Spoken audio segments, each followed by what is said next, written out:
Among the tribe of Dan lived a man named Manoah. An angel came to his wife and said, "You will have a son. You should not drink wine or any fermented drink or eat anything unclean. Your son's head is never to be touched by a razor because the boy is to be Nazirite, dedicated to God from the womb." The child was born and named Samson. He became the strongest man mentioned in the Bible. The things he did to set his people free he did alone. Samson met a Philistine woman in Timnaw. "I want her for my wife," he told his father. This didn't make Samson's parents happy. Samson went down to Timnaw. As he was passing through a vineyard, a lion came roaring towards him. Then the Lord's Spirit came upon Samson. He tore the lion apart with his bare hands. He went on his way instead of telling his parents about the lion. Later, Samson went to Timnaw for his wedding. He stopped to look at the dead lion. It was filled with bees and honey. He scooped out some honey and ate it as he walked. Samson gave some honey to his parents. He didn't tell them it had come from the dead lion. Samson threw a party at Timnaw. Samson said, "Let me tell you a riddle. If you solve it in 7 days of the celebration, I will give you 30 fine linen robes and 30 sets of festive clothing. But if you can't solve it, then you must give them to me." They all agreed. So he said, "Out of the one who eats came something to eat. Out of the strong came something sweet." 3 days later, they were still trying to figure it out. On the 4th day they said to Samson's wife, "Entice your husband to explain the riddle for us, or we will burn down your father's house with you in it." So Samson's wife came to him in tears and said, "You don't love me. You haven't told me the answer." "I haven't even given the answer to my parents," he replied. At last, on the 7th day he told her the answer. Then she explained the riddle to the young men. So before sunset of the 7th day, the men of the town came to Samson with their answer. Samson replied, "If you hadn't plowed with my heifer, you wouldn't have solved my riddle." Then the Spirit of the Lord came powerfully upon him.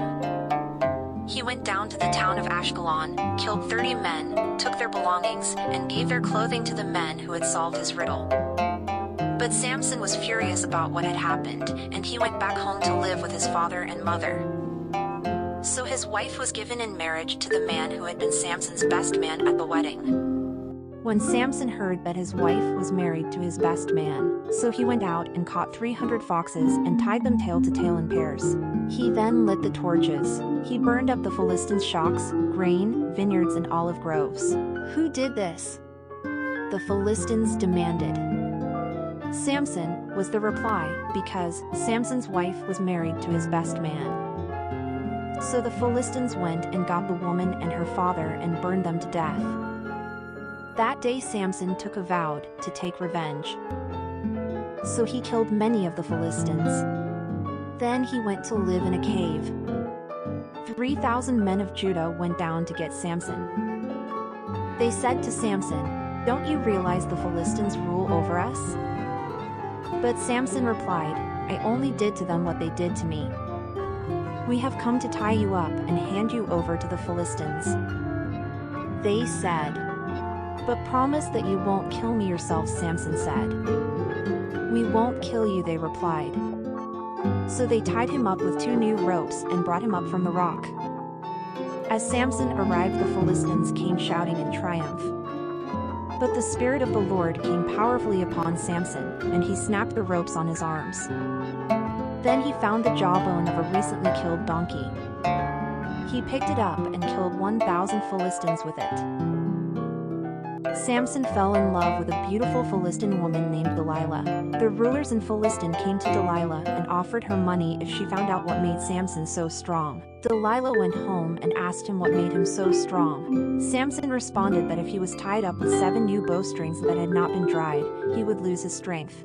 Samson tricked her and was able to break free. Samson again told that he would lose her strength if tied up with bowstrings, but that they had to be new and never used. Delilah again tried to trap Samson, but he was able to break free. Delilah was very hurt by Samson and questioned his love for her. The next day Delilah bugged him continually so that he finally told her the secret that he was given his strength at birth by God and that if his hair was cut he would lose his strength. That evening as Samson slept, Delilah cut his hair and called in the Philistines. The Philistine men were able to capture Samson. They barged in, gouged his eyes out, and took him to prison in Gaza.